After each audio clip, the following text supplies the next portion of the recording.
The winning words at wingam.com. I guess you could say it pays to listen to the Rich Eisen Show and the Justin Kinner Show. Weekdays from noon to 5 p.m. Right here on Dayton's ESPN Radio, 1410 Wing AM. The Justin Kinner Show. Right here on 1410 ESPN Radio. All right, everybody, we welcome you in live here on a Thursday, the Justin Kinner Show, presented by Frickers. Frickers, your home for fun, food, sports, and spirits. The Justin Kinner Show also presented to you, of course, by Dayton Weight Loss Secret. The Dayton Weight Loss Secret program has successfully helped thousands of people lose 20 to 30 pounds in a month or two. Schedule your free consultation today in person or virtually by calling 937-999-1480 or online at DaytonWeightLossSecret.com. Again, happy Thursday. We welcome you in live here. A ton to get into. Of course, the Bengals going to be in action tonight, Thursday night football, as they welcome in the Pittsburgh Steelers. And you can make an argument that the Bengals, well, the season, although a lot of people are basically kind of counting them out at this point, the season's on the line tonight. You lose to Pittsburgh, that's pretty much it. That's pretty much it at this point. But a win tonight keeps the Bengals' hopes alive of prolonging this season and just trying to buy time until Joe Burrow potentially comes back. That timeline, of course, putting him in position to return sometime in mid-December. Will the Bengals still be in playoff contention by then? That'll be the big question. But we'll talk more about that coming up around the corner. Let's talk a little college football. The Ohio State Buckeyes, 6-0, number one team in the country, of course, defending national champions. And now they continue on their season and to kick off the second half, of course, of the regular season on the road at Wisconsin. Wisconsin 2-4 on the year, 6-0 Ohio State. And the Buckeyes, against their former coach Luke Fickell, are 25.5 points favorites. And to talk about that, as well as all the other top Big Ten news in college football, the voice of the Buckeyes, Paul Keels, joins us. Paul, happy Thursday. Welcome, sir. Thank you, Justin. How are you? Oh, another day in paradise, as I always say, but excited to have you on and plenty to talk about today. Look, I want to talk about Wisconsin and the matchup in a moment. I want to talk about Ohio State's win over Illinois. But I think the biggest news that has really happened all week, of course, was the firing of James Franklin over at Penn State. How surprised were you that move was made so drastically quick in the middle of the season like this? Very surprised. But when you think about it, you could see where the administrators were put in a position where they were going to have to make a tough call, either when they made it on Sunday or maybe even possibly after the season. Just guessing, Justin, they must have felt that they needed to do something soon to try and recover a season, at least to the point where they could get in a bowl game. But, it's crazy how that went so fast. The loss to Oregon was one that had everybody continuing to talk about how Coach Franklin and Penn State couldn't win big games. But then obviously that lingered over to a bad loss against a UCLA team that had just dismissed their head coach and had just appointed an offensive coordinator on Tuesday of that week, and then to lose at home to Northwestern. There must have been concern that the locker room would have been lost, things of that nature, but very surprised, and also, which is part of the reality now, given the fact that it's a very large payout that they've got to pay Coach Franklin. Obviously, you make a move like that, you don't move on from a coach like James Franklin just to take a shot with somebody, right? It's like you have to make sure you get it right. And we've seen programs make some drastic changes in recent seasons, and for some it's worked out, others it hasn't. But where does Penn State go from here? I know that you're not an insider. You're not out there, talking to every single person behind the scenes. But, this is a big job. How big of a coach, how big of a name do you think that this type of job gets in this cycle? Well, you would think a big name. Now, who's a big name? That's everybody maybe has a different definition. And here's the other thing in making a change in midseason like this. Ideally, it's probably so that a school like Penn State can get a head start on the coaching search. The name that's getting a lot of talk is Matt Rule, who played at Penn State. But again, we've seen what he's done at different stops as he got Nebraska to the point where he deserves to make that kind of move. Certainly there'll be a billion other names tossed out there, but this is a big job. And, does Penn State want to roll the dice on somebody who's had success like James Franklin had at a different school, maybe at a lower level? It's hard to say. Do they want to take a shot at somebody that's not been a head coach? Most likely not, you would guess. But it'll be interesting to see. But, that's, I think, where we are, Justin, is these schools feel like they have to get ahead of the hiring cycle. And that's why these moves get made in the middle of the season. I look at Ohio State and I don't think Ryan Day's job I don't think he was ever on the hot seat internally at Ohio State. I think there was a lot of people starting to get real anxious and uncomfortable. Let's just be clear, especially with all the losses to Michigan and, the constant losses and big games up until, last December, of course. But it's crazy, though, just how if you're patient, I mean, look how quickly things change. The narrative of Ryan Day just completely, I mean, no one even views him as a guy that can't win big games anymore. But that was the narrative, not even a calendar year at this point. Penn State, though, feels like, hey, there's been enough to make this change. I'm just fascinated to see what direction they go in. Now, Ohio State, Penn State play in a few weeks. We thought that was going to be another huge marquee matchup for Ohio State. Every game's important, but it is wild how much of a big drastic change in the perception that matchup is going to have compared to what we thought coming into this season. Well, and then add to the fact that their quarterback, Drew Aller, is done for the rest of the year with an injury that he suffered. So, and then there are those people who were not big fans of his, didn't think he was, a guy that could take them, to big victories, kind of like the whole thing that surrounded Coach Franklin. So, yeah, that has changed, although it is still Penn State. And, it's still, when you're a team that's in a situation like that, where you played yourself out of national championship contention, where do you find big victories and where do you find something to salvage this season? And, and potentially beating a number one and unranked team and doing it on the road would be a big thing for Coach Terry Smith and the rest of Penn State. But, they've got a big game this Saturday playing at Iowa and, just trying to find things with a quarterback now who's going to be, assume Runkenmeyer, the young man from here in Central Ohio, will be the starting quarterback for the rest of the season. They've got a lot to get together, but yeah, it certainly has taken a different vantage point of where that game in a couple of weeks will be. Paul, when I'd Skip, we golfed right before the season started, and I couldn't hit anything that day, but I somehow won tickets to the Ohio State Penn State game. I gave up multiple foursomes at the Columbus Country Club for this Ohio State Penn State top 5 matchup. That's right. I feel like I got duped here. I feel like we'll see what happens. And it's funny you bring that up, Justin, because I just a few weeks ago, for a relative, got as a Christmas gift, bought a couple of Penn State tickets. So, yeah, I hear you. They're gonna be like, "What did I do to you?" So there you go. No, let's obviously Ohio State. They're prepared for Wisconsin coming up this weekend, but they're 6-0, undefeated. Defending national champions, coming off of a top 25 win against Illinois this past weekend, 34-16. Illinois, we're so used to that being a team that we look at that we kind of look over a little bit, but they obviously gave Ohio State a little resistance, but Ohio State coming out on top, another double-digit win over a top 25 team. Well, a big win on the road, big the fact that they forced 3 turnovers and didn't commit any against an Illinois team who had been turning opponents over. So, and there actually, Justin, was a fourth play that was almost like a turnover when the punter took a low snap and took it on his knee and downed himself and gave Ohio State a short field. So, being able to go on the road against a team that had played well, and think about Illinois. We were talking about Penn State. Illinois had that embarrassing loss to Indiana, but then bounced back and, was able to follow it up with a couple of nice wins. It's an Illinois team that's good. Maybe they're not as good as what people thought, but they're still a good team. And they were able to create, as you said, some resistance for Ohio State, but, push came to shove. The Buckeyes were able to get done what they needed to. Illinois did get some good things going late in the game when they were running their tempo offense and all of that. But, going on the road against a top 25 opponent, being able to get a win. And we talked about it last week, too. That's a place that Ryan Day had never been to. He had never coached against Illinois as a head coach. So it was one of those, and especially when you consider now back-to-back road games, that's half of a big challenge that Ohio State's been able to mark the checkbox on. Paul Keels, voice of the Buckeyes. Paul, you talked about back-to-back road games. They check off the box for Illinois. Now they're on the road at Wisconsin coming up on Saturday, 3:30 the kickoff, 2 o'clock pregame coverage begins right here on 1410 ESPN Radio with Paul Keels, of course. But now they turn their attention towards Luke Fickell and Wisconsin. And Wisconsin's obviously had their struggles in recent years. Luke Fickell, with all the coaching changes already happening in the middle of the season, that's another name, unfortunately, that people are looking at saying, hey, that seat's pretty hot as well. But Ohio State looking to remain undefeated and take another win into their second bye week of the season before they do have that matchup with Penn State here in a few weeks. Ohio State, Wisconsin, your thoughts on that matchup?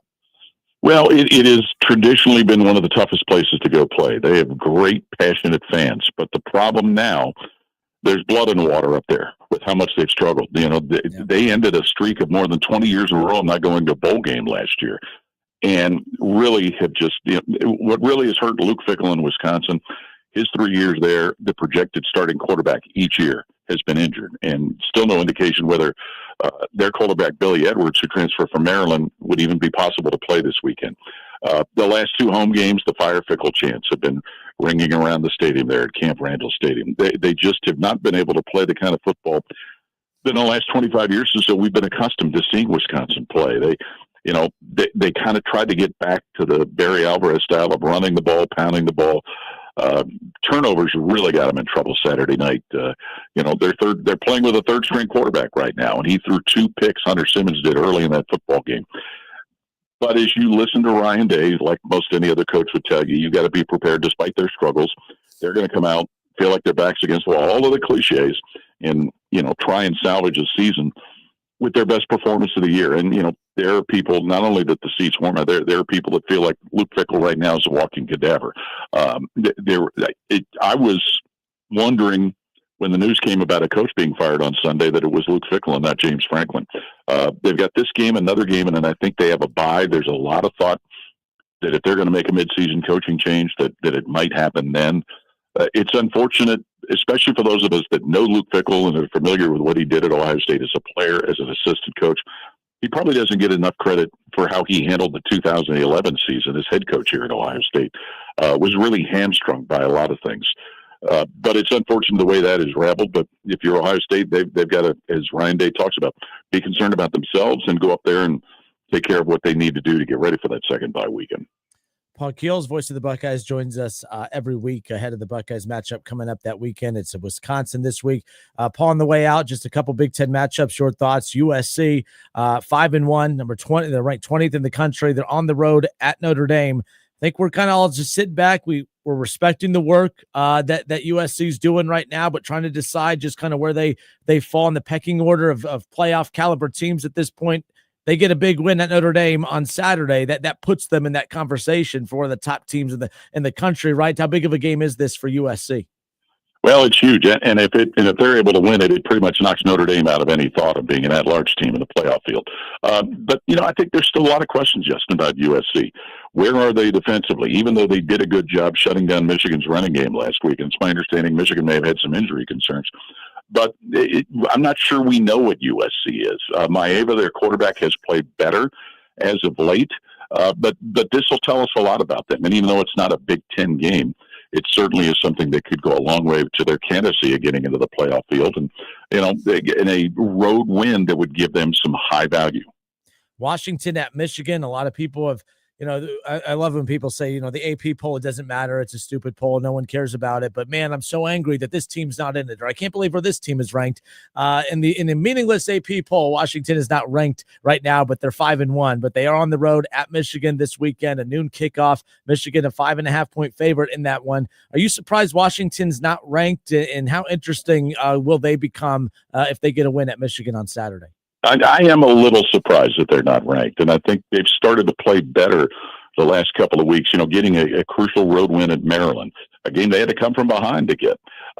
This is a team that we've seen. They have some offensive weapons when you consider Devon Williams at quarterback, their top receiver, their top running back. They've got some weapons on offense. Not sure how good they are defensively, but they've got some weapons there. This would be a huge win that probably would vault them in the top 25 if they're able to get that. But if Michigan has any hopes of trying to stay at a certain level, this is a game they really need to get. All right, Indiana, they have a 3 in front of their name. They are undefeated as well. They went on the road. They won at Oregon. My expectations for them were, I just want to see them go to Oregon and just show that they can compete with Oregon. And man, they came away with the double-digit win on the road, and they have been the biggest talking point this week outside of Penn State firing James Franklin. Are you a believer now? How good is Indiana? That could be, if all things, go as we hope. Ohio State, Indiana might be our Big Ten championship matchup, knock on wood, here in December. I think we have to be a believer. And, the crucial point of that, not only just that they went up there and they won at Oregon, and I was like you, Justin. I thought, well, I wouldn't be surprised for them to make it a competitive game. But I was surprised that they won. Yeah. Think about this. As that game ended, or in the later stages of it, Fernando Mendoza throws a pick six, all the momentum going Oregon's way, but then they answer. They come back, and they don't let that filter down and continue on into the rest of the game. There was one of the national radio people who said that is probably the biggest win by anybody in the country this year, going up there and winning. So we have to be believers now. All right. Well, good stuff. Ohio State, Indiana, they don't play in the regular season, but if they do run into one another, it would potentially be that Big Ten championship game. Voice of the Buckeyes, Paul Keels, joins us every week ahead of the Buckeyes matchup that particular weekend. Ohio State, Wisconsin, 3:30 the kickoff, 2 o'clock pregame coverage begins, and you'll hear it all with our guest right now, Paul Keels. Paul, you the man. I appreciate you as always, and we'll talk soon. My pleasure. Take care. Have a good weekend. You as well. Thank you. All right. Good stuff. Paul Keels, awesome enough to join us like he does every week. If you missed that interview, we'll have that again coming up for you later on in the show. And you could also check that out at our ESPN Dayton YouTube channel. All interviews and select segments and shows in its entirety are podcasted there. ESPN Dayton on YouTube. All right. Bengals, Steelers, Thursday night football tonight. College football, a lot more to get into there. MLB, baseball playoffs, the Reds, viewership up through the roof. Of course, more on the Hunter Green discussions behind the scenes as far as how realistic could it be to see him potentially moved. We'll get to all of that as we have plenty of time to get into this coming up today. It's the Justin Kinner Show presented by Frickers, Dayton Weight Loss Secret, and more of the Justin Kinner Show next.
brought you by a company that really cares about you. Apply now at kth.net. Equal opportunity employer.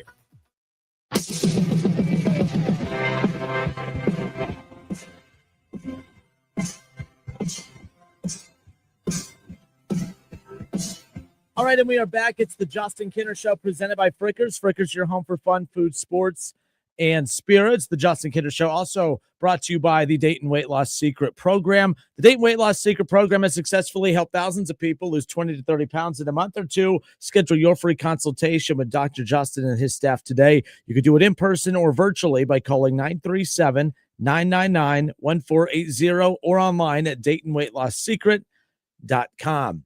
All right, I'm Justin Kinner. Shout out to Paul Keels, voice of the Buckeyes. Awesome enough to give us some time to kick off the show. If you missed it, we'll have it again for you coming up around the corner. We talked, of course, about, look, James Franklin losing his job. It's wild to me. I found this, the memories like of graphics and stuff that I've shared on the Justin Kinner Show Facebook page. It's crazy that a year ago at this time, where we were with Ryan Day, how we were ready to give up on Ryan Day. And it's just fascinating to me how quickly, people make, decisions. Like, we act like just because what you are now is what you're going to be moving forward. And can you imagine if Ohio State was as impatient as what Penn State was with James Franklin? Now, you could sit here and say, well, they actually you don't think that they were impatient at all. You may think that they were very patient. As far as that's concerned. But if you guys remember, a year ago around this time, Penn State or Ohio State was in a situation where Ryan Day had a losing bowl record. He was 2-4 in bowl games. He's now 6-4 in bowl games. He was 2-4 heading into the playoff and won 4 straight bowl games and won a national championship. But imagine if, obviously the 1-4 record against Michigan, that's a problem. He didn't fix that. But he was 1-3 against the SEC. Or I'm sorry, he was 0-3 against the SEC. But no, I'm sorry, my fault. 1-3 against the SEC. And then, of course, he beat 2 SEC teams in the playoff and then won an SEC game to kick off the season. He's now 4-3 against the SEC. Like, you see how quickly that turned? He was 1-3 against the SEC heading into the playoffs, right? He had a losing bowl record. And then all of a sudden he has a winning bowl record. He has a winning record against the SEC. He had multiple wins against top 10 teams. He wins a national championship. And they're undefeated. They're the number 1 team in the country. And it's all because Ohio State was patient and didn't listen to you or me. I'm not going to sit here and pretend like I was, that I was, very, level-headed during that stretch. We all get impatient. Now we just wait and find out if Penn State made the right decision or not. Now we just wait and see if they made the right decision. Did they make the right decision? That is the question. Coming up in 3 minutes. By the way, keep it locked in here for 3 more minutes. In 3 minutes, I'm going to give you another winning word that you can enter at wingam.com. As we mentioned, all week long, we're giving out $2,000 a day. And we're doing this on this station and our sister stations. In fact, we just had a winner on our for those of you who are familiar with Hot 1029, Kev Nash, who him and I have worked together for years. That's the other station Kev works on. And that station had a $2,000 winner. So keep it, locked in here. We'll keep giving you these words that win. Every time you hear them, you head to the website, you'll enter them at the website, and you'll be entered for a chance to win $2,000. We're doing that for the rest of the week. It's Thursday. We're doing this today and tomorrow. I can't believe the week's already wrapping up. Wild stuff. But here in, let's see, now we're sitting at, 2 minutes. In 2 minutes, I will give you the next word that you can enter at wingam.com. But yeah, the James Franklin thing, I think that you can make decisions to fire coaches and you can maybe be looked at as wrong. I think right now, Penn State, I'm not going to judge Penn State's decision to fire James Franklin until I see who they replace him with. One of the names that's being thrown out is that Urban Meyer threw out for Penn State is Dan Mullen. He believes Dan Mullen would make a lot of sense at Penn State. Maybe he would. He's doing his thing at UNLV. Maybe he would. Maybe he would win games. But maybe Dan Mullen just picks up where James Franklin left off, and they continue to be a recruiting power horse. They continue to be the 3rd or 4th most dominant program in the Big Ten. I think Ohio State has that locked up. I think Oregon's right there. I think USC is a brand. I don't think that they're there yet, but I think that USC has the capability to be that. I think we expect, like, USC should be that. I don't think that they are. They should be that, but they're not. But yeah, I look at Ohio State as the most dominant program in the Big Ten, obviously. I would put Oregon right behind them. I'd put Oregon. I know it's only year 2, year 3 that they're in the Big Ten, but they're a consistent power. They were a consistent power in the Pac-12. They've been consistent in the Big Ten since getting here. I know they're coming off a loss against Indiana, but you're going to lose. Ohio State lost to Oregon last year. You're going to lose. But Oregon has come in. They've already had an undefeated season. They've already won a Big Ten championship. They did what they were supposed to. Oregon did right away, putting the Big Ten on notice. I'd put Ohio State, Oregon. Who would that third team? It would be between Michigan and Penn State. Michigan has a winning record this year. They're 4-2. They have a big one coming up this weekend with Washington. Washington's an interesting one. I wouldn't put them up there yet, but I mean, that's a solid program too. That was a good get. I think the most underrated get was Washington. I think the most overrated get for the Big Ten was USC. The most underrated get to me has been Washington. I think Washington could. I think they have what it takes to be the more consistent power in the Big Ten than USC. But USC is always going to be given the benefit of the doubt just because of the fact that they're USC. I'm Justin Kinner. It's the Justin Kinner Show, 1410 ESPN Radio. Penn State, though, James Franklin, you look at them coming into this season. They were a playoff team last year. It would have been Ohio State, Oregon. I would have put Penn State / Michigan in that third tier. And Indiana, not there yet. I'm not there yet, but damn it, kudos to them.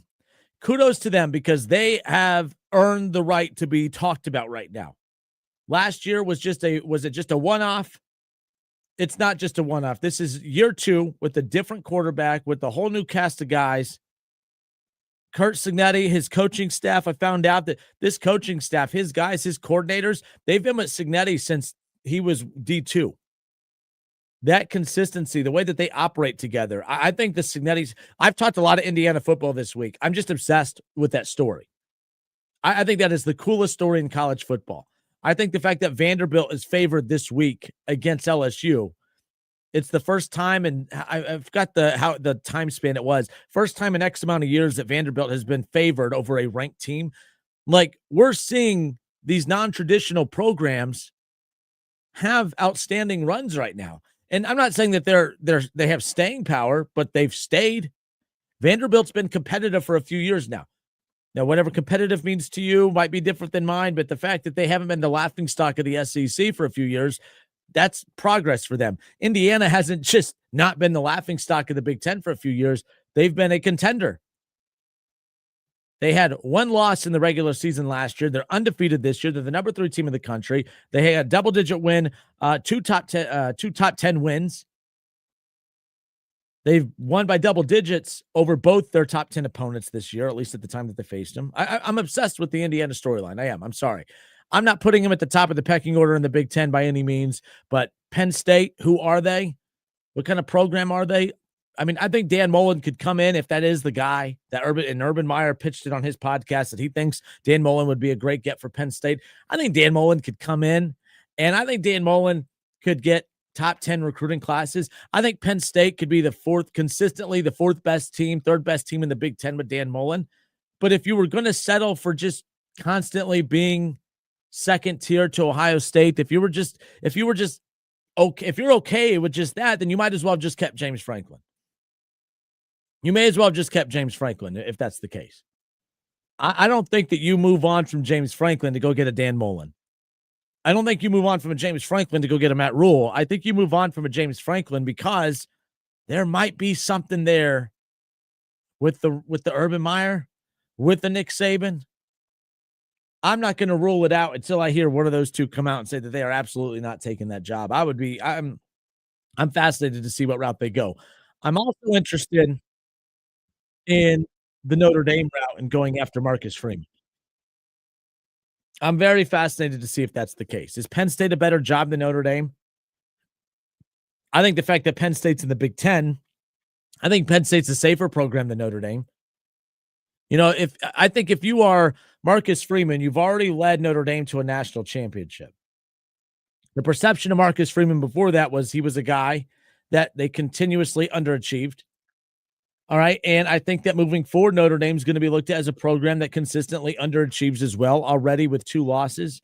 They have a big opportunity this weekend against USC, of course, for a top 25 win to keep their playoff chances alive. I think Penn State's a safer job. I think it's a safer spot to be in. The money, of course, a lot of money at Notre Dame, don't get me wrong, but it's secure money with the Big Ten, with the Penn State and the Big Ten. Notre Dame, there could get to a point where these conferences get so powerful where they just start to say, you know what? We're going conference-only schedules. Notre Dame's going to be in a little bit of a pinch at that point. You know what I mean? Like, you don't know. The college landscape is so unpredictable. I think Penn State's a safer job. Is it a better job? I don't know. But let's be clear. If you could go to Penn State and have endless resources and have endless, money coming in just like Notre Dame, you might as well go to the safer route. The scheduling won't be as difficult. It's done for you. Like, you know what I mean? Like, I think Marcus Freeman would be an interesting get if Penn State can go that route. I love Marcus Freeman. I hate that he's at Notre Dame. And I'm not saying I would love him at Penn State, but I think that would be cool for Marcus Freeman if he did that. I also respect it if he stays at Notre Dame at the same time. I'm fascinated to see what happens. Urban Meyer. David Shaw says, okay, let's read this real quick, Shaw. David Shaw says, why would Marcus leave Notre Dame? Has an easier path to make the playoffs, already has the program humming. I don't see a reason why Marcus makes that move until the landscape changes with scheduling. No reason to leave. Just my thoughts. I'm not pounding the table, Shaw, to say that he should leave. I just don't think it would surprise me if he did. I think Penn State's a safer job than Notre Dame, Shaw. I don't know why. I just feel like, you're more secure in the Big Ten. Notre Dame's a great program, but there's so many unknowns in the college football landscape right now. I don't know. I just look at it as I think it's a safer job at Penn State for Marcus Freeman, as far as that's concerned. He's led them to a national championship. I don't think that Notre Dame team was by any means like if the college football playoff was done correctly last year with the seeding and the way it was laid out. I don't think Notre Dame gets to the national championship. If the playoff was laid out the way it's going to be this year, I don't think Notre Dame gets to the national championship. You saw the gap between them and Ohio State. The defense was solid, but we still see the gaps between Notre Dame and the elite teams in college football. Those gaps are always there, it seems. There's always something that carries Notre Dame, but there's always that deficiency that truly separates them and not separates them in the right way. I like Marcus Freeman at Penn State. I just don't think that's going to be, I don't think that happens. I'm just saying that's the move I would go. If I'm Penn State, I'd try to get Marcus Freeman. I like that move more than anything. David Shaw says, I think the OC with the Bills gets the Penn State job. There you go. Ron Howard says Matt Patricia. I think Matt Patricia is a defensive coordinator that's heading to the NFL after this year. We talked about Luke Fickell a little bit ago with Paul Keels. Everyone that we've had on the show in recent weeks has just basically said we know Luke Fickell's gone after this season. The next question is, will it happen in the middle of the season? I think that's something to keep an eye out for as far as that goes. If Matt Patricia, we see it. We see these Chip Kelly did 1 year with Ohio State. Boom, he's in the NFL. We saw it happen with Nick Saban at Alabama. You would get these one-off defensive, offensive coordinators, and boom, they would either get head coaching jobs elsewhere or head to the NFL. So it's just kind of one of those things. But, I'm very curious to see how all this pans out. Matt Patricia, I think he ends up in the NFL after this year. I think he ends up back there. I don't think he ends up as a head coach. I think he's back there in the NFL as a defensive coordinator. I think he'll get paid more, just like Chip Kelly got paid more. I could see I could honestly see that being the case as far as Luke Fickell being the next DC in Columbus if that ends up going that direction. Lamar Shelley says the next job Marcus takes is going to be the Ohio State. Possibly. I just don't think Ryan Day is going anywhere anytime soon. Maybe that's my Buckeye blinders on. I just don't see him going anywhere anytime soon. But either way. All right. It's the Justin Kinner Show presented by Frickers. Frickers, your home for fun, food, sports, and spirits. We'll step away for a few moments. The winning word, I need you to head to wingam.com right now. Enter the winning word HELP, HELP. Head to wingam.com and enter the word HELP wingam.com. Enter HELP for your chance to win $2,000. It pays to listen to the Justin Kinner Show and the Rich Eisen Show twice an hour. We're giving out words that win that you could enter at wingam.com. Go and check that out now. Enter HELP at wingam.com for your chance to win $2,000. It's the Justin Kinner Show. We'll be right back.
And we are back. Our week 9. That's right. High school football week 9. Our gridiron game of the week. Keith Byers and myself, Justin Kinner.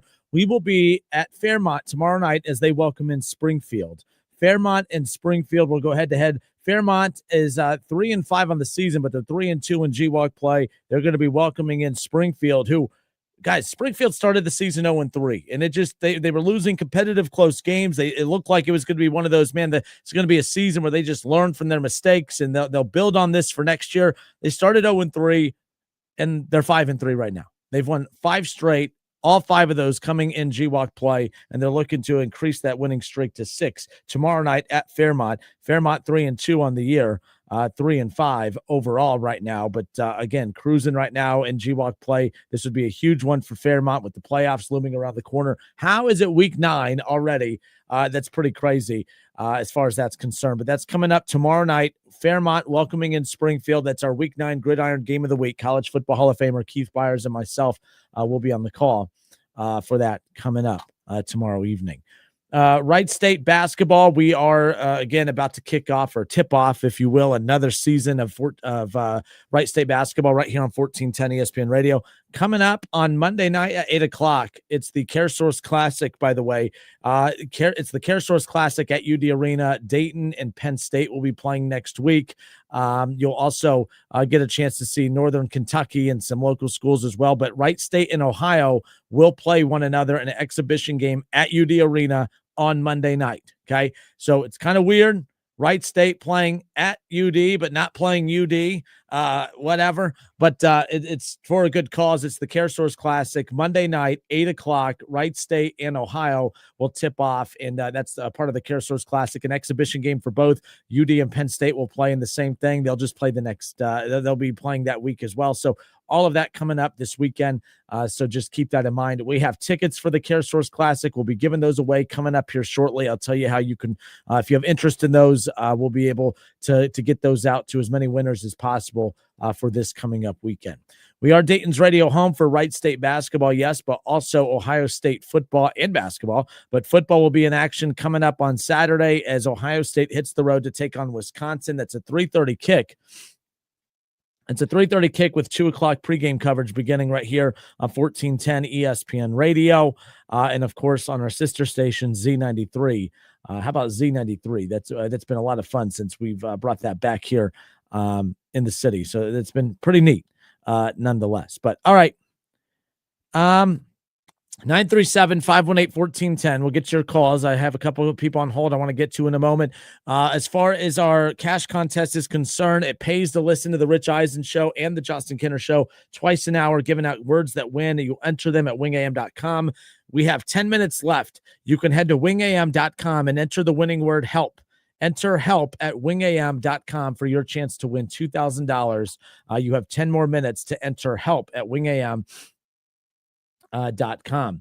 All right, so tonight, Thursday night football, I do want to turn my attention towards that more in depth coming up here at the top of the hour, but we'll go ahead and take a quick little dive into this. Steelers 4-1, Bengals 2-4. Pittsburgh, according to ESPN Bet, is a 5.5-point favorite.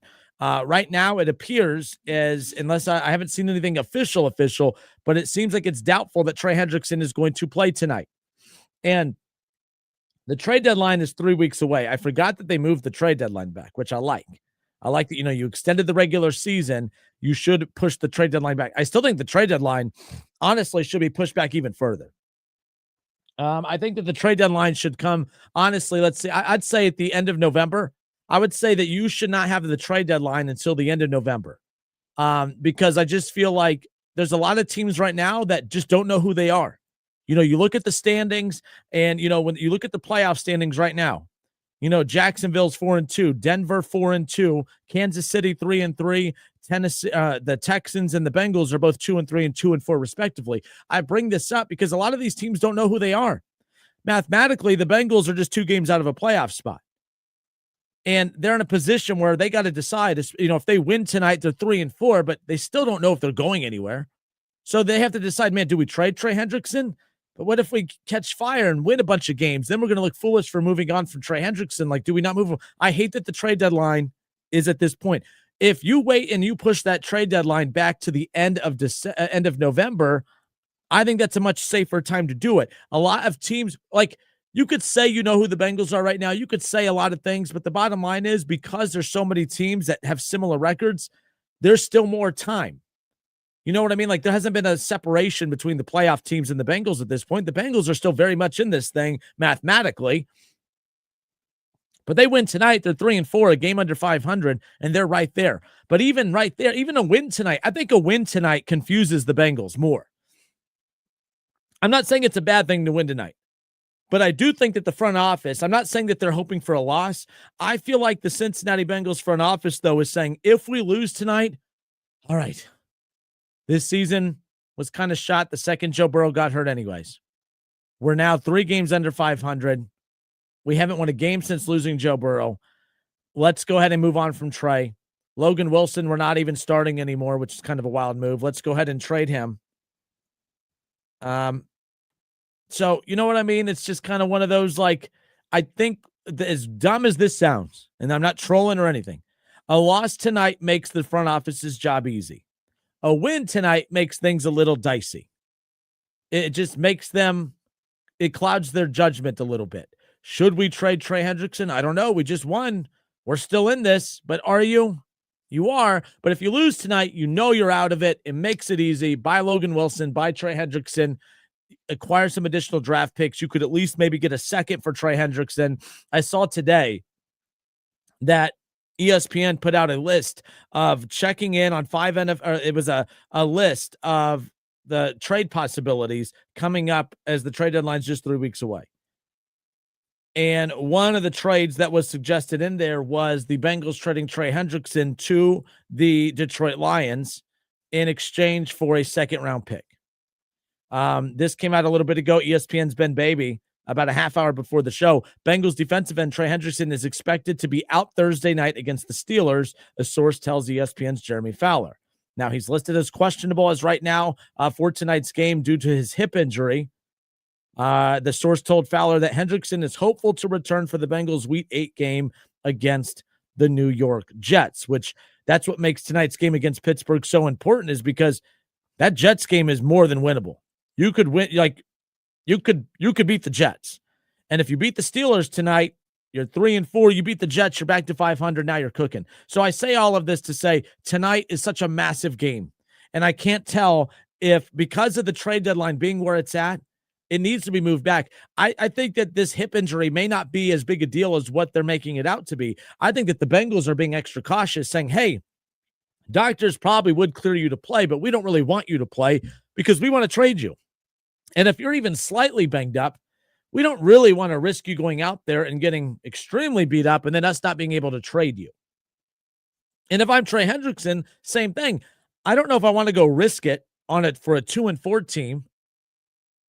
We may not be going anywhere. I don't want to risk it. I want to be traded. And if I could go to the Lions, who are a legit Super Bowl contender, I want to be healthy and I want to go there. I don't know what to make of this Trey Hendrickson injury tonight. What do you guys think? 937-518-1410. Are you buying into the severity of this injury, or is this both parties being cautious because they don't really know? And the trade deadline is so stupid where it's at. I just don't get it. There's so much season left to be played. I've argued the same thing about the Major League Baseball's trade deadline. The fact that it happens at the end of July when you have all of August and September to go. That's a lot. You have half of July, all of August, all of September, 2.5 months of a season. That's crazy long.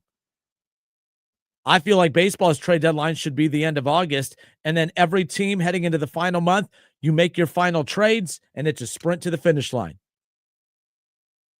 2.5 months of baseball after the trade deadline. Some teams don't know, like the Reds, they didn't know who they were at the deadline. Like we think we got a chance.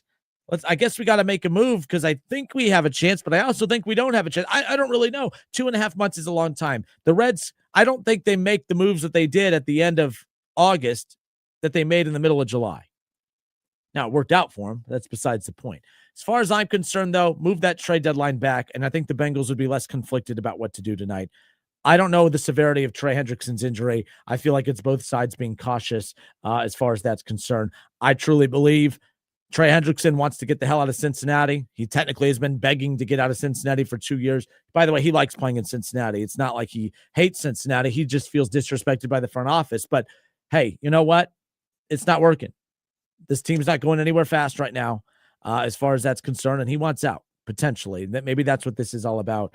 We'll see what ultimately happens. The Bengals and the Steelers, Thursday Night Football coming up here tonight. A lot on the line. What up, Charles? Charles says, Houday, Flacco is going to ball out in Cincy tonight. Listen, I didn't follow through on my promise. I couldn't do it. I couldn't. For one, I just didn't feel like buying a Bengals shirt. I'm going to a battle of bad this weekend. I'm going to Cleveland. I'm going to watch a 1-win Browns team welcome in a 1-win Dolphins team on Sunday. I'm really excited for it. Okay. I can't wait. The weather is going to be horrendous. All right. I just couldn't stomach on a week that I'm going to watch my team to put on a Bengals jersey. But I'm cheering for the Bengals tonight. I'm the biggest Bengals fan in the world tonight. I want Joe Flacco and the Bengals to beat Mike Tomlin and the Steelers. I thought Mike Tomlin's little crybaby outburst earlier in the week at Cleveland was uncalled for. Cleveland, they deserve all the criticism in the world for a lot of reasons. That wasn't one of them. I thought Mike Tomlin sounded goofy. I thought he sounded, kind of silly for even bringing that up. It doesn't impact him at all. And maybe if it does, then it's him kind of letting everybody know that he's afraid of Joe Flacco and the Bengals. And that's why I'm pulling for Joe Flacco and the Bengals tonight. We'll see what happens. But yeah, Charles, I'll give you a hooday. I think Flacco does ball out tonight, and I think Cincinnati pulls off the win and pulls off the upset. So, all right, good stuff. Hour number 1 in the books. Hour number 2 coming up. We'll have more Bengals talk coming up around the corner. It's the Justin Kinner Show, presented by Frickers and presented by the Dayton Weight Loss Secret. Hour number 2 coming up next.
active military. Save an additional $500 off your purchase. Visit at 8741 North Kimmel Road in Clayton or online at mybathcreations.com and get a new bath today. Justin Kinner Show. Right here on 1410 ESPN Radio. All right, and we are back. The Justin Kinner Show presented by Frickers. Frickers, your home for fun, food, sports, and spirits. The Justin Kinner Show also wants to thank our other sponsor, of course, the Dayton Weight Loss Secret Program. The Dayton Weight Loss Secret Program has successfully helped thousands of people lose 20 to 30 pounds in a month or two. By the way, I am one of those thousands of people that the Dayton Weight Loss Secret Program has successfully helped. I started with Dayton Weight Loss back in early July, first week of July. And from there on, I lost 30 pounds in the first 2 months, like this says right here. So I'm down at 180. I started at 210. I'm sitting at 180 right now, which has been phenomenal. I mean, I haven't weighed, what I weigh right now since, early goings of college and high school. So I'm telling you right now, there's no injections. All right. There's no medications. There's no injections. There's no, prepackaged meals, no endless exercising, none of that stuff. So again, if you want to give them a call to find out, to get for a free consultation, give them a call today, please. 937-999-1480. You could schedule your free consultation with the Dayton Weight Loss Secret Program today, 937-999-1480, or you could schedule your free consultation online at DaytonWeightLossSecret.com. All right. We welcome you back. Hour number 2.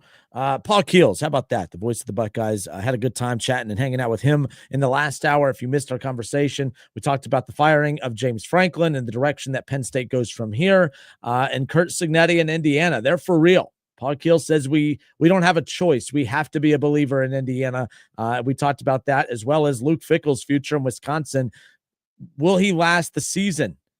Could this be one of those, could Ohio State ending? I mean, I think the timing of this Ohio State game for Luke Fickell is unfortunate, because I think if it's ugly, Wisconsin is a 25.5 point dog. Wisconsin used to be a team when I was growing up, and I shouldn't say growing up, but at least when I was in my, 20s into my 30s, there's a good stretch where Wisconsin, you circled that game on the schedule every year. Now when the schedule comes out, you look for Penn State, you circle that. You obviously circle Michigan, right?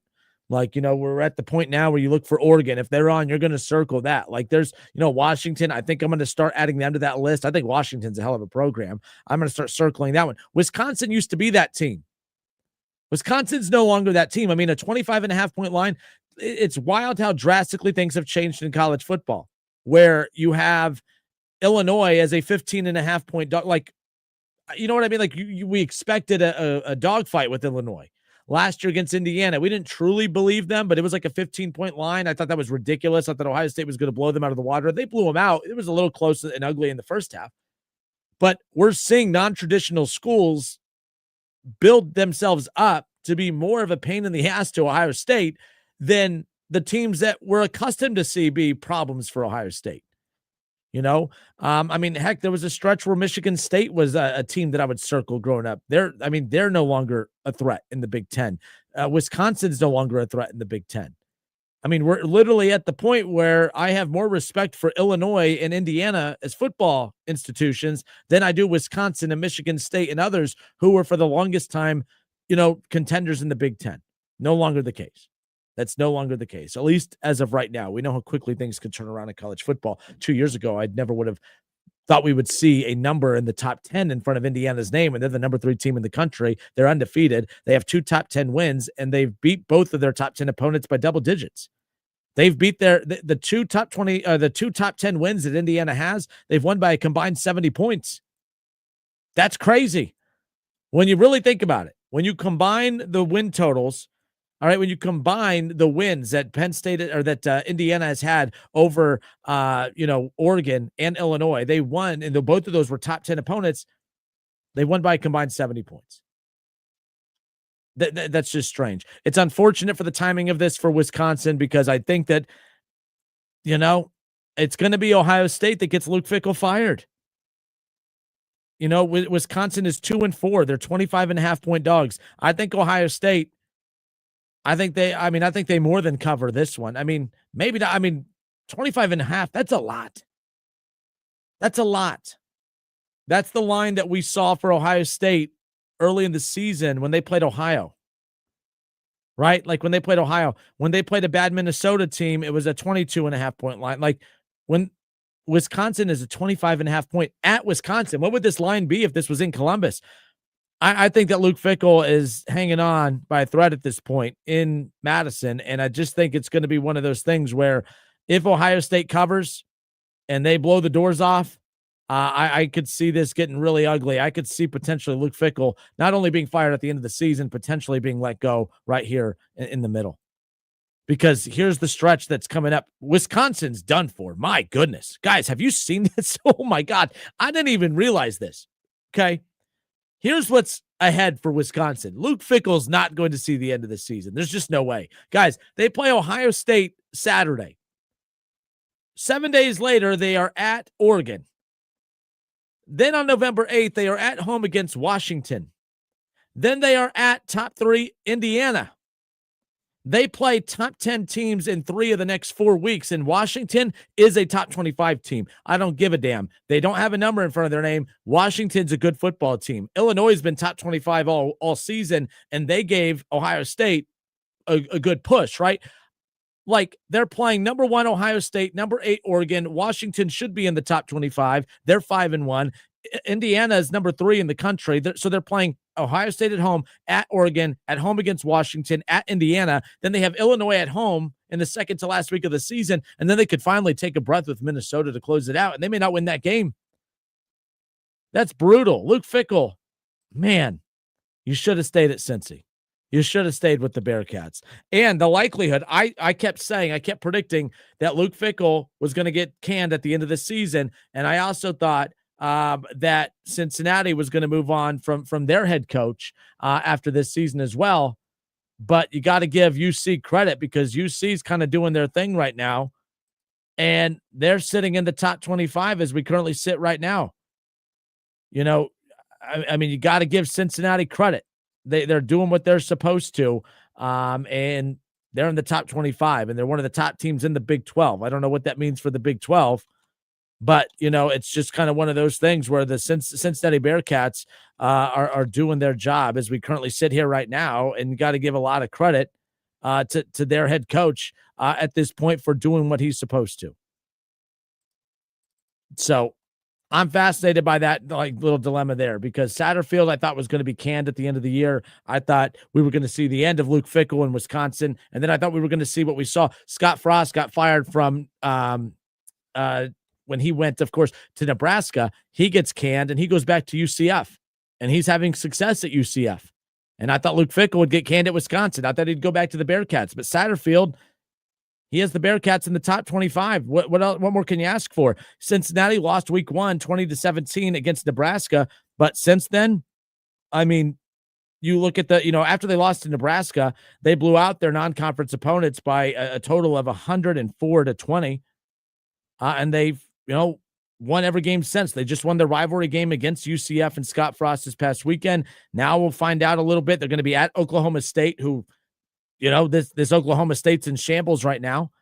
They could beat Baylor. Utah is going to be a good matchup for them. But Arizona, BYU, TCU, man, look out for Cincinnati. What if we see 2 teams from the state of Ohio make the playoff this year? I didn't think Satterfield, I didn't think this UC could do this, but to their credit, they're winning the games that they're supposed to. No doubt about it. I'm Justin Kinner. It's the Justin Kinner Show. We'll be right back right here on Dayton's ESPN Radio. Actually, before we go, let me give you guys this. Head to wingam.com. We have another chance for you to win $2,000. You have 15 minutes. You have 15 minutes to get to wingam.com to enter the winning word power. Enter power at wingam.com. Again, it's 4:15 right now. You have 15 minutes to get to wingam.com and enter the winning word power for your chance to win $2,000. We'll step away for a few moments. During the commercial break, please head to wingam.com. Enter the winning word power for your chance to win $2,000. Best of luck. Hopefully we contact you as one of our lucky winners. We've already had a few winners here in the Dayton market. We're hoping to add you to that list as well. So enter power at wingam.com. We'll be right back.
JTV.com/sweepstakes. No purchase necessary. Then watch JTV on TV or shop JTV.com for big holiday deals.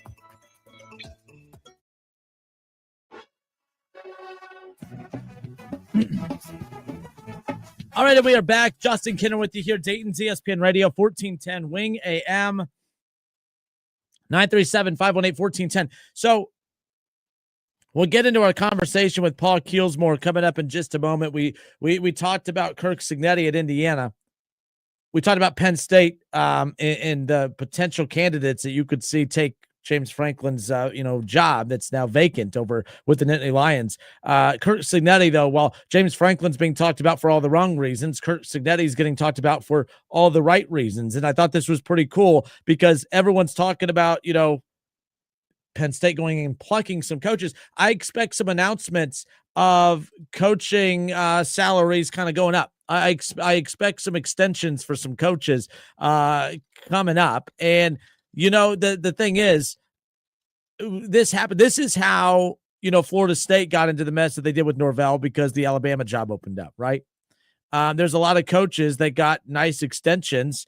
And it's because when the Alabama job opened up, everyone got really defensive and started locking down their coaches for long term. And I believe, was it the Alabama or the USC job? I think it was the USC job. They got Penn State in this mess to begin with.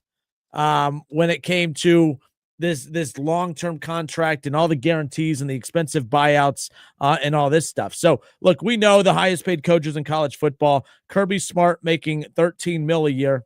All right, Ryan Day making just south of $13 million a year. He's at like $12.5 million out of the Big Ten. Lincoln Riley's just at 11.5. Dabo Swinney 11.5. Steve Sarkisian at Texas is 10.8.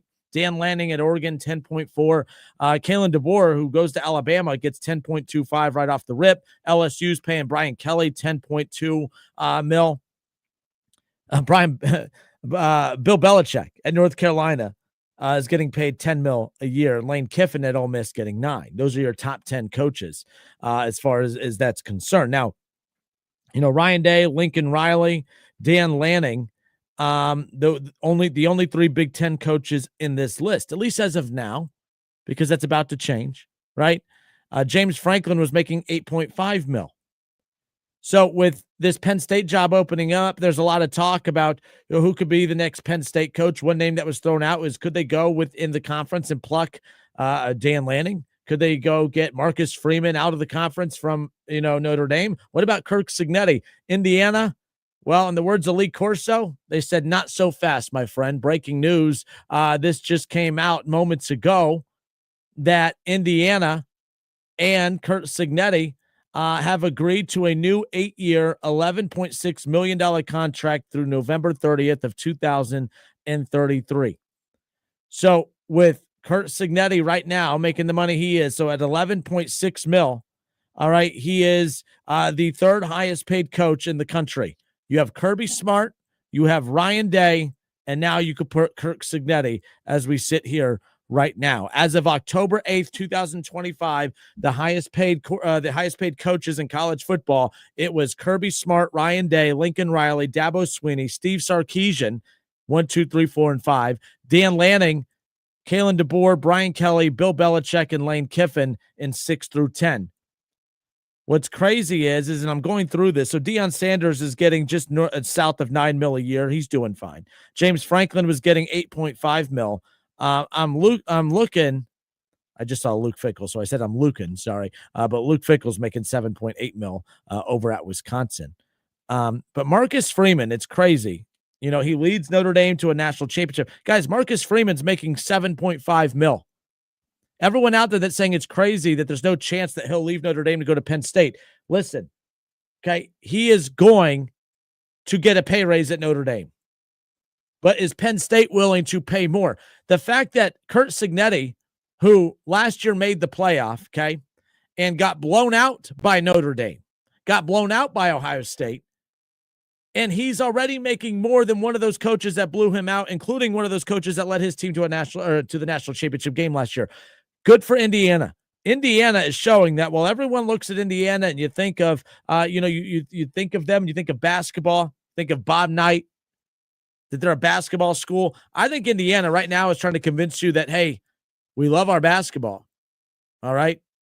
In every other state, it's just basketball. We know all the football is starting to mean a lot to the all Hoosiers. We don't have to sit there and say, who's is that? Like, we know who Indiana is now football wise. And I think that they believe they know who they have in Kirk Cignetti. At his age, he's not looking to springboard. He very well easily could. By the way, a lot of the times these contracts are done. I'm fascinated by the buyout. I'm hoping Indiana, did Indiana get desperate with Cignetti and desperately give him a significant buyout?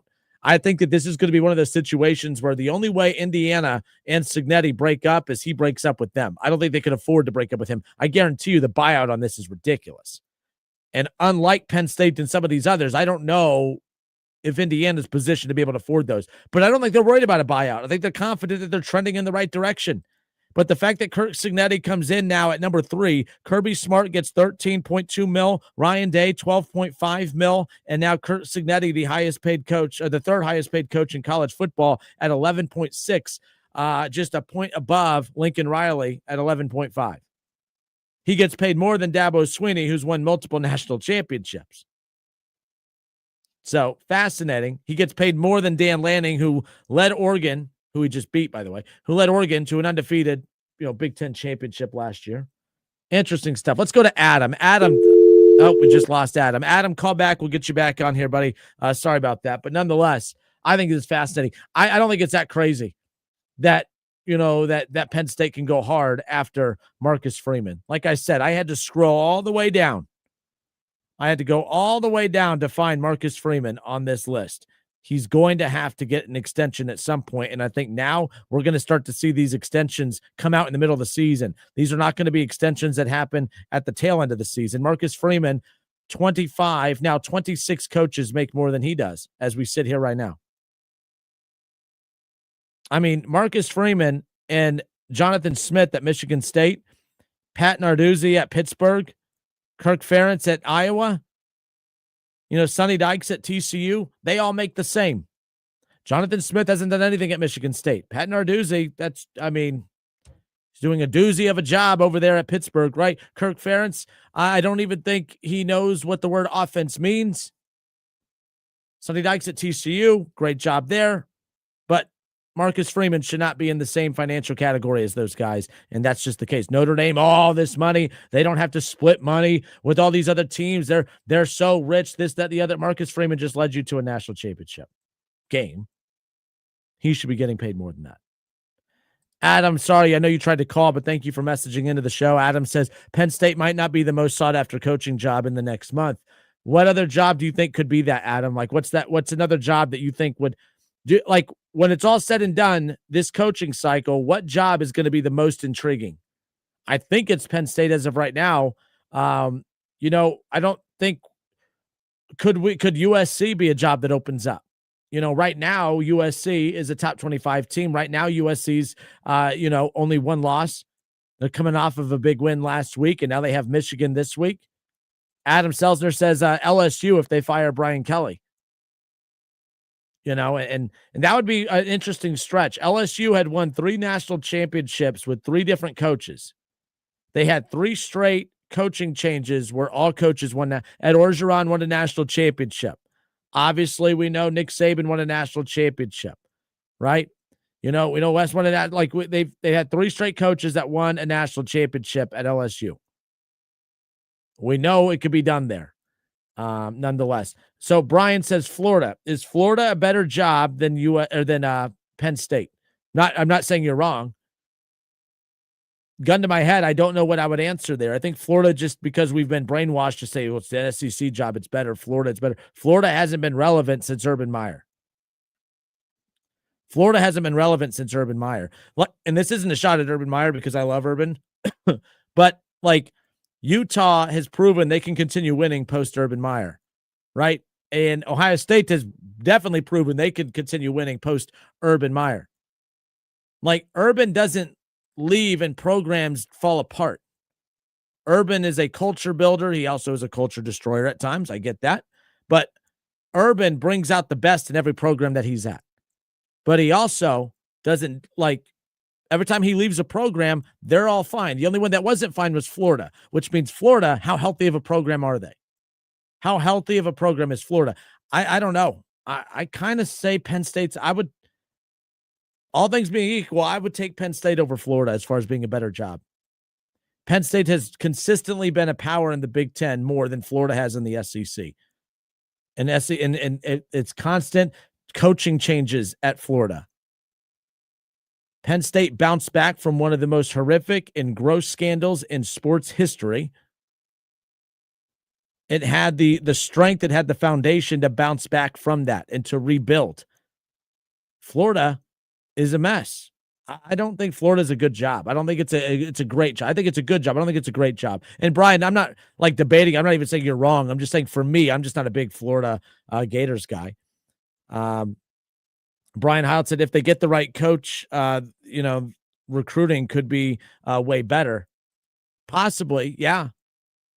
I mean, it should. That's the thing. Like, Florida's a disappointing program, and it just shows I think it's difficult to win there. People bring up some of the things about Penn State that would be difficult to win there. You could win there. James Franklin has won there. They built up enough of a roster to be considered national championship favorites this year. You know what I mean? Like, you could do that here. When was the last time Florida was viewed as a national championship contender?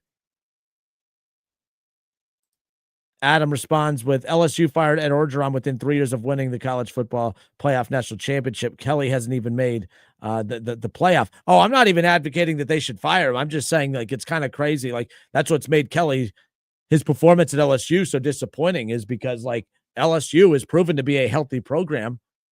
You know, they win no matter who's coaching there. That's a healthy program. They've been impressive. No matter who's there, they win.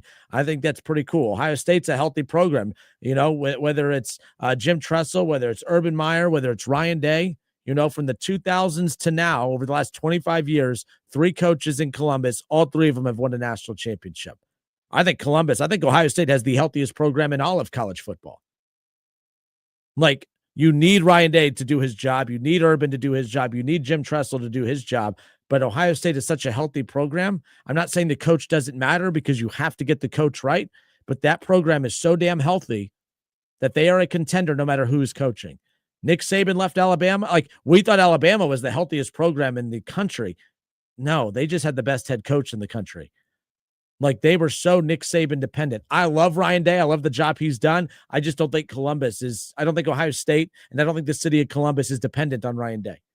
I think as Buckeye fans, if Ryan Day, wins back-to-back and decides to go to the NFL, it's going to be a bummer. We're going to miss Ryan Day. You know, we're going to remember the downs, but we'll remember all the ups as well. But we're going to feel confident that Ohio State will remain a national championship contender moving forward. Alabama, everyone questioned whether they'd be able to keep it going. And although they're winning, they're not winning right now. They're not winning. They don't look like that Alabama team or whatever. LSU looked healthy, not so much anymore. We'll see if Kelly can turn it around over there in Old Baton Rouge. 436 here in the Miami Valley. I have your last chance here to go and enter to win $2,000. It pays to listen to the Rich Eisen Show. It pays to listen to the Justin Kidder Show. All you have to do is head to wingam.com right now and enter the winning word prize. And you enter the winning word prize at wingam.com, and your prize could potentially be $2,000. Enter the winning word prize at wingam.com for your chance to win $2,000. All right, good stuff. If you missed our conversation with Paul Keels, we have that coming up for you next. Yes, breaking news that came out just about 15 minutes ago. Indiana and Curt Cignetti have agreed to an 8-year contract extension. Cignetti is now the third highest paid coach in college football, behind Kirby Smart at Georgia, a national championship winning head coach, and Ryan Day, a national championship winning head coach at Ohio State. He is the third highest coach behind those two. Nonetheless, Indiana's not messing around. They said, we've tasted winning, we've tasted success, and we don't want to give it up. And with this Penn State job opening up, it's one of those where they do not want to risk losing him to Penn State. Hey, before you even talk to Penn State, what do you need? What do you want? All right, cool. Here it is. Boom. Curt Cignetti's happy. They're the number 3 team in the country. They're undefeated. They have two top 10 wins on the season. They've beat both of their top 10 opponents by a combined 70 points. it's good to be an Indiana football fan right now. Good for Signetti. $11.6 million a year, 8-year contract extension through 2033. Good for Indiana. Good for Indiana. All right. Justin Kinner with you here, Dayton's ESPN Radio. We'll step away for a few moments. When we come back, we'll have our conversation with Paul Keels. Justin Kinner Show live here, Dayton's ESPN Radio, 1410 Wing AM. We are brought to you by our friends over at Frickers, your home for fun food, sports, and spirits. And the Justin Kinner Show is also presented by Dayton Weight Loss Secret. The Dayton Weight Loss Secret program has successfully helped thousands of people lose 20 to 30 pounds in a month or two. I'm one of those thousands of people who lost 20 to 30 pounds in the first month or two. I lost 30, by the way. Schedule your free consultation in person or virtually by calling 937-999-1480 or online at DaytonWeightLossSecret.com. Now's kind of a fun time to call and begin this weight loss journey with Dayton Weight Loss Secret, because heading into the winter, you do you work on yourself during the winter months. You hide yourself in your hoodies and your heavy clothing, and then that way you get to the spring and you hit the spring and the summertime confidently. Start your weight loss journey today and start it with, of course, a free consultation by calling Dayton Weight Loss Secret right now, 937-999-1480 or online at DaytonWeightLossSecret.com. All right. We'll be right back. The Justin Kinner Show, 1410 ESPN Radio.